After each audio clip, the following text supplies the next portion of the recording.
میں کون اچھا تھا کون برا تھا. گیٹ اپ تو بھائی سارے بڑے اچھے اچھے بنا کے گھوم رہے ہوتے ہیں, حاجی پاجی تو سارے بن جاتے ہیں.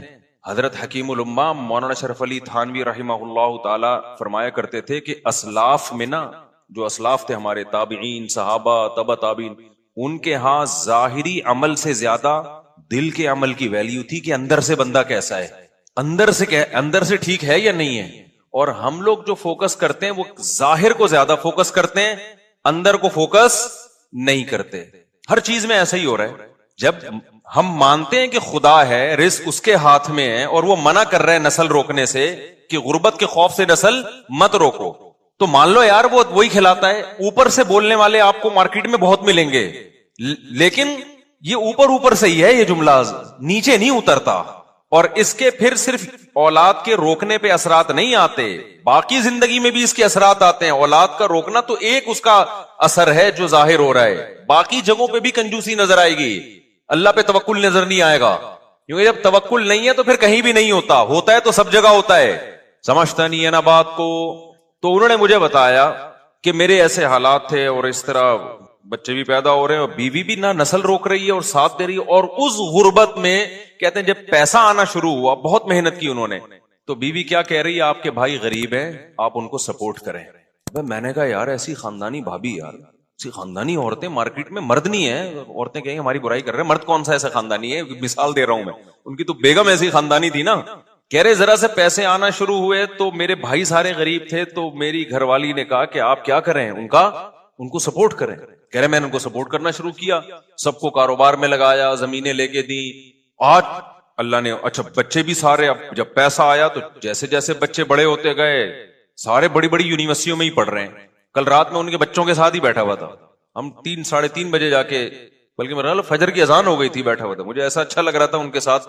وہ بچوں کی باتیں بھی بڑی ٹائٹ, بڑی بڑی یونیورسٹیوں میں پڑھ رہے ہیں, اور مسائل کیا پوچھ رہے ہیں, سارے دین کے مسائل کے, اپنے دین کی ہم یونیورسٹی میں حفاظت کیسے کریں, لڑکیوں سے میل جول سے کیسے بچیں ہم. تو میں نے کہا یار ایجوکیشن میں بھی آگے ہیں, اخلاقیات میں بھی تربیت بھی ہو گئی, پیڑ بھی بھر گیا, اور قد بھی ایسے لمبے لمبے تڑنگے سے نا, ایسے لمبے. تو میں اصل میں تو بچوں کے لیے نہیں بتا رہا تھا, اصل میں تو یہ کہ میں نے کہا یار اب دیکھو یہ خاتون ہے, شوہر سے کیسی وفا کر رہی ہے, گزارا کیا غربت میں, اس کے بعد جب پیسہ آنا شروع ہوا تو اس نے کہا بھائی جو میرے مقدر کا ہے وہ تو اللہ مجھے کھلا رہا ہے. کہ بیگم کا بیان کیا تھا, انہوں نے خود بتایا کہ جو میرے مقدر کا ہے اللہ مجھے, بھائی جب پیسہ آتا ہے تو گھر میں لائف سٹائل تو اچھا ہو ہی جاتا ہے, تو ہمارا تو ہو ہی گیا نا بھائی, ہمیں تو اچھا مل رہا ہے, ایئر کنڈیشن بھی گھر میں لگ گیا, گھر بھی اچھا مل گیا. اب سپورٹ کس کو کریں, بھائیوں کو سپورٹ کریں. تو یہ کیا ہے, دل کیا ہے, دل میں حب دنیا بولو نا نہیں ہے, دل میں دنیا کی محبت نہیں ہے. دل میں دنیا کی محبت ہوتی نا, پہلے تو ان سے اولاد ہی پیدا نہیں ہونی تھی, کیونکہ یہ ہوس ہوتی ہے نا کہ سارا بچانا ہے ہم نے, مخلوق پہ خرچی کرنا.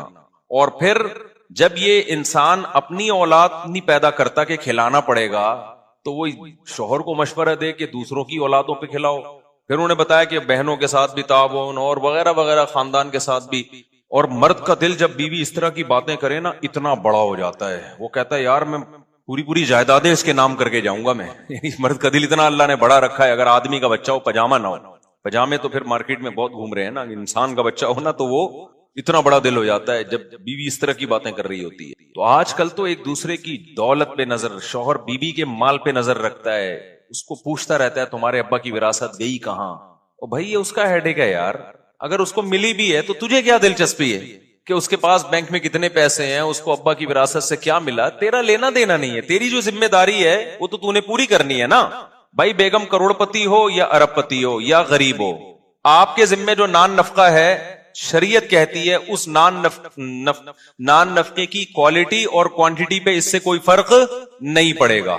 یہ اللہ نے عورت کو حق دیا ہے کہ اس کا ساری ذمہ داری کس پر ہے, شوہر پر ہے. چاہے وہ پیسہ ٹھیک ٹھاک ہو اس کے پاس, صرف ایک چیز پہ فرق پڑے گا کہ علاج اس کے پر ہوگا, کہ اگر اس کے پاس پیسہ ہے تو پھر اس کے اپنے پیسوں سے اس پر علاج لازم ہوگا. لیکن ہماری سوسائٹی میں مرد یہ بھی کر لیتے ہیں کہ نہیں بھائی چلو علاج بھی میں ہی کروں گا, اور اچھی بات ہے, کر لینا چاہیے. تو یہ ہے حب دنیا. اور اس قسم کی عورت جو ہے تو اس کا مطلب اس کا دل دنیا کی محبت سے بولو پاک ہے. پیسہ اچھا سب کو لگتا ہے, ہوس نہیں ہے پیسہ اچھا لگنا برا نہیں ہے, تو سب کو لگتا ہے اچھا, کیونکہ اس سے نعمتیں ملتی ہیں. اللہ نے دولت کو اپنا فضل کہا ہے قرآن کریم میں. ہوس الگ چیز ہے اور پیسے کی چاہت الگ چیز ہے. آج ہوس ہے, لالچ ہے, غیر اخلاقی طریقے سے کمانا, بٹورتے رہنا. میں آج کیا ہوتا ہے جو خواتین بیان نہیں سن رہی, جب وہ شادی ہو کے گھر میں آتی ہیں شوہر کے, تو ان کی خواہش ہوتی ہے کہ بھئی یہ بہنوں کو کیوں کھلا رہا ہے, یہ اپنے بھائیوں کو کیوں کھلا رہا ہے, یہاں تک کہ اپنی ماں کو کیوں کھلا رہا ہے, یہ اتنی ٹینشن. اور میں نے دیکھا ہے اپنی زندگی میں کیسے مرد کے دماغ کو ایسا قبضے میں کیا ہے کہ وہ کسی قابل نہیں رہا, وہ کہیں خرچ نہیں کرتا. اچھی بھی ہیں الحمدللہ, جیسے میں نے آپ کے سامنے ایک مثال دی ہے. اور مردوں میں بھی دونوں قسم کی بیماریاں پائی جاتی ہیں. عورت کے کما رہے ہیں بیگم سے کہ تم کما کے لاؤ. یہ بات تو میں بار بار کہتا ہوں, شدید مجبوری نہ ہونا میرے بھائی. اپنے خاندان میں, اپنے نسلوں میں یہ رسم چھوڑ کے جاؤ, ان کو یہ باور کرا دو کہ ہمارے خاندان میں مرد کماتے ہیں, عورتیں کھاتی ہیں. بولو ہماری پرمپرا ہے یہ, ہم اس کو چینج نہیں کر سکتے, ہمارے خاندانی رواج ہے بھائی, ہمارے یہاں عورتیں نہیں کماتی. یہ سیکھ لو, یہ کیا کر لو. میں کبھی نہیں دعویٰ کرتا کہ میں جو باتیں کرتا ہوں میرا بھی 100% عمل ہے اس پہ. میں تو اللہ سے دعا کرتا ہوں, اللہ جو باتیں کر رہا ہوں مجھے اس پر عمل کی توفیق دے. میں تو بار بار کہتا ہوں بھائی میں آپ لوگوں کو کوئی نصیحت کرتا ہوں اس نیت سے کہ مجھے بھی اللہ عمل کی توفیق دے, لیکن کچھ باتیں بتانی پڑتی ہیں تاکہ آپ کو یہ نہ لگے کہ یار یہ پھینک رہا ہے لمبی لمبی نا. جب اس پر آزمائش آئے گی نا تو پھر دیکھیں گے ہم. اللہ بچائے ہمیں آزمائشوں سے. میں نے بتایا مجبوری کے حکام تو الگ ہیں. اب قحط پڑا ہوا ہے تو پھر تو بیگم جاب کر رہی ہے, مرد کی جاب نہیں, وہ تو ایک مجبوری ہے نا. بھیک مانگنے سے تو بہتر ہے کہ کوئی تو کما لے. تو میرے تو آمدن بھی بہت کم تھی اور میرے 3 گھر تھے, عرصے سے تو میرے 3 ہی چلے آ رہے ہیں نا.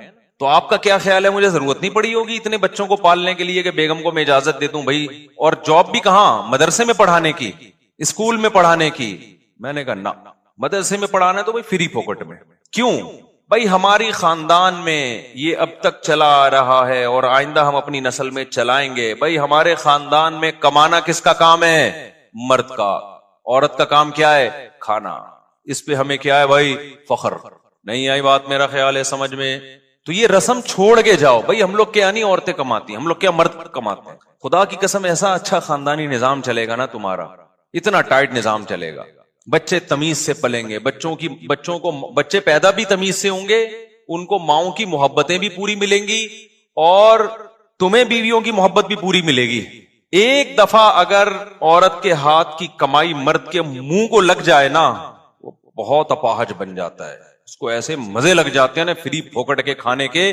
کیونکہ جن قوموں میں یہ رواج آیا ہے نا, دیکھو کچھ برائیاں ایسی ہوتی ہیں ان میں بریکیں نہیں ہوتی, وہ ہمیشہ بڑھتی ہیں. مثال کے طور پر ابھی جاپان کے بارے میں رپورٹ آئی کہ نسل ختم ہوتے ہوتے جاپان کا دیوالیہ ہونے والا ہے. ابھی رپورٹ ہی ہے جاپان میں, پتا ہے آپ کو, ان کے بچے پیدا ہونا ختم ہو گئے نا, تو اب بڈھے بڈھے بڈھے وہ اتنے تنگ آئے ہوئے ہیں جاپانی. سویڈن کا صدر تو ایک دفعہ تقریر میں رو پڑا تھا کہ ہمارے یہاں بڈھے بڈھے ہو رہے ہیں. وہ تو کورونا نے کچھ فضل کیا, بہت سارے بوڑھوں کو شاٹ کر دیا, ورنہ تو وہ پاگل ہو گئے تھے کہ بھئی کوئی کما تو رہا نہیں ہے, سارے کھا ہی رہے ہیں بیٹھ کے. تو وہ باہر سے لوگوں کو بلاتے ہیں, لیکن ان کی اپنی قومیں ختم ہو رہی ہیں. ایسا کیوں ہوا؟ جب انہوں نے فیملی پلاننگ کو شروع کیا تو ان کے ذہن میں یہ نہیں تھا کہ یہ یہاں جا کے بند ہوگا. ان کا خیال تھا ابھی ہم 2, پھر ہم کہیں گے اب 3 کر دو, پھر دوبارہ 2 پہ آ جاؤ. یہی تھا نا. ابھی تو ہماری آبادی بہت ہے تو ہم ایسا کرتے ہیں 2 پہ لے آتے ہیں, بلکہ 1 پہ لے آتے ہیں تاکہ آبادی ذرا سے بھی نہ بڑھے. پھر تھوڑے دنوں میں ہم 2 پہ لے آئیں گے, پھر ہم 3 پہ لے آئیں گے. جب کم ہونے لگے گی تو ایک تمیز سے چلیں گے. یہ کیا مسلمانوں کی طرح کہ برساتی مینڈکوں کی طرح بچے پیدا ہو رہے ہیں ان کے, وہ ہمیں یہ کہتے تھے خرگوش کی طرح بچے ہو رہے ہیں, کوئی پلاننگ نہیں ہے اور کوئی اس کے لیے وہ غربت سے مرے جا رہے ہیں, پیٹرول مہنگا ہو رہا ہے اور پھر بے فارم میں ایک نیا بچہ آ گیا. جی بے فارم کے فارم نہیں ہے ان لوگوں کے پاس, اتنا غریب ملک, کاغذ باہر سے ادھار لے رہی ہے, وہ بچے ہی ڈالے جا رہے ہیں اس میں. یہ ایک جاہل قوم, وہ ہمارے بارے میں یہ کہتے ہیں. ہم نے دیکھو کیسے مینج کیا سسٹم کو اور کیسے زبردست. کچھ گڑبڑیں ایسی ہوتی ہیں کہ وہ آپ شروع کرتے ہیں, کنٹرول میں آپ کے نہیں ہو. تو یہ ہوا ہے ان لوگوں سے. اب ناروے ایک بچہ پیدا کرنے پر 24 لاکھ روپے دے رہے پاکستانی. یہ 24 لاکھ پچھلے سال کی رپورٹ ہے جب کرنسی کی, اب تو وہ شاید 30-35 لاکھ بن چکے ہوں. آپ ناروے کی نیشنلٹی لو اور کوئی کام نہ کرو وہاں جا کے, صرف یہی کرو, ملتے رہیں گے آپ کو. وہ کہہ رہے ہیں ہماری قوم بڑھے, نیشنلٹی نہیں ہے پھر نہیں دیں گے. وہ کہیں گے جب ہماری قوم کا بندہ بن گیا تو پھر ہوگا. تو یہ کیوں ہو رہا ہے وہاں پہ نسلیں, اور 50-60 سال کے بعد آپ دیکھو گے جاپان میں پشتو چل رہی ہوگی انشاءاللہ. آپ دیکھو گے پشتو ہوگی, کیونکہ ہمارے جو پشتون تاجر ہیں پشاور سے اور افغانستان بہت جا رہے ہیں وہاں پہ. چپلی کباب دبا کے کھلا ہوا ہوگا, میڈ ان جاپان چپلی کباب ہے. حقیقت بتا رہا ہوں آپ کو, آپ مذاق نہ سمجھو. لیکن آپ کو اس لیے بھی یقین نہیں آ رہا کہ 50 سال بعد ہم زندہ ہی نہیں ہوں گے. اگلی نسلیں اگر یہ ہمارا بیان سنیں گی تو وہ کہیں گی تو جاپان تو ہے ہی پٹھانوں کا ملک, تو مفتی صاحب یہ باتیں کیسی کر کے گئے ہیں. تو 50 سال کے بعد 60-70 سال کے بعد ماحول چینج ہو چکا ہوگا نا, تو کہیں گے اس میں ہنسنے کی کیا بات ہے یار, یہ اتنا مفتی صاحب اس بات کو بیان کر کے اچھا بھی یہ جاپان تو ہے ہی, جاپان خان اس نے بنایا تھا یہ.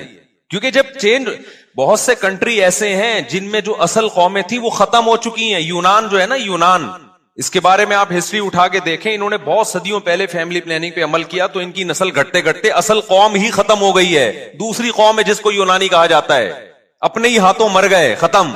وجہ کیا ہے کہ جب آپ گروتھ ریشو کو کم کرتے ہیں نا تو آپ کو لوگوں کا یہ ذہن بنانا پڑتا ہے کہ بچے جب کم ہوں گے تو آپ کی جیب پہ بوجھ کم آئے گا, ان کی تربیت آسان ہوگی. یہ بوجھ ہیں بچے. ایک دفعہ آپ کے ذہن میں, آپ کو ان کے دماغ میں یہ ڈالنا پڑتا ہے کہ یہ نعمت نہیں ہے, یہ کیا ہے, یہ بوجھ ہے.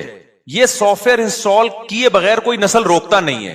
قرآن نے کیا کہا, یَهَبُ لِمَن یَشَاءُ إِنَاثًا, جس کو چاہتا ہوں بیٹیاں گفٹ کرتا ہوں, اور جس کو چاہتا ہوں بیٹے گفٹ کرتا ہوں. ہبہ گفٹ کو, انعام تحفے کو کہتے ہیں. او یزوجہم ذکرانا و اناثا, جس کو چاہتا ہوں دونوں گفٹ کرتا ہوں, بیٹے بھی دیتا ہوں بیٹیاں بھی. اور جمع کا صیغہ لائے اللہ تعالیٰ, ایک بیٹے کا تو یا ایک بیٹی کا تو ذکر ہی نہیں کیا. اور عربی میں جمع کم از کم 3 افراد, یعنی کم از کم 6 سے تو نصاب شروع ہو رہا ہے. اب قرآن نے جو سافٹ ویئر ڈالے صحابہ اور تابعین کے ذہن میں جو انسٹال کیے وہ یہ کہ اولاد گفٹ ہے. اب بتاؤ, گفٹ کو خرچ کرنے میں, لینے میں پلاننگ ہوتی ہے یا خرچ کرنے میں پلاننگ ہوتی ہے؟ مثال کے طور پر ایک بندہ آیا میرے پاس, ایک لفافے میں 50,000 روپے دیے, مفتی صاحب یہ گفٹ ہے. مفتی صاحب نے گھننے بن کے یوں کر کے ڈال لیے جیب. ادھر سے آیا 50,000 گفٹ, یوں کر کے ڈال لیے. ادھر سے آیا 1 لاکھ گفٹ. ہوتا نہیں ہے ایسے, وہ خوش تو ہونے دو نا. ادھر سے آیا, اچھا نعت خوانوں کو بڑے پیسے ملتے ہیں. کل میں جلسے میں گیا نا, بڑی پیاری نعت پڑھی بندے نے, بڑا مزہ آیا. لیکن جب کوئی اچھا شعر پڑھتا لوگ آتے, یہ لوگ چپکے سے مٹھی میں پیسے رکھ کے, ہمارا 2 گھنٹے بیان ہوا, ہم نے بڑی اچھی اچھی باتیں کی, لوگ ایک دم جوش میں آتے ہیں لیکن کوئی ہل بھی نہیں رہا. ہم نے کہا چلو یار نعت خوانوں کے مزے بہت ہیں. اچھا ادھر سے 50,000 آ رہے ہیں. اب کوئی کہے مفتی صاحب اتنے پیسے لے رہے ہو, بغیر پلاننگ کے پیسے ہی آتے چلے جا رہے ہیں, یہ تو ٹھیک نہیں ہے. میں کہوں گا آئیں جتنے بھی, اس کے لیے پلاننگ کی ضرورت نہیں ہے. پلاننگ کی ضرورت ہوگی خرچ کرنے میں. یہ پلاننگ کا موقع نہیں ہے, کیونکہ گفٹ تو جتنے آ جائیں اچھا ہے بھائی, جتنے آ جائیں. لاکر بڑا بنوا لوں گا میں, ایک اور اکاؤنٹ کھلوا لوں گا میں, جیبیں بڑی کروا لوں گا میں. گفٹ کبھی کوئی نہیں روکتا.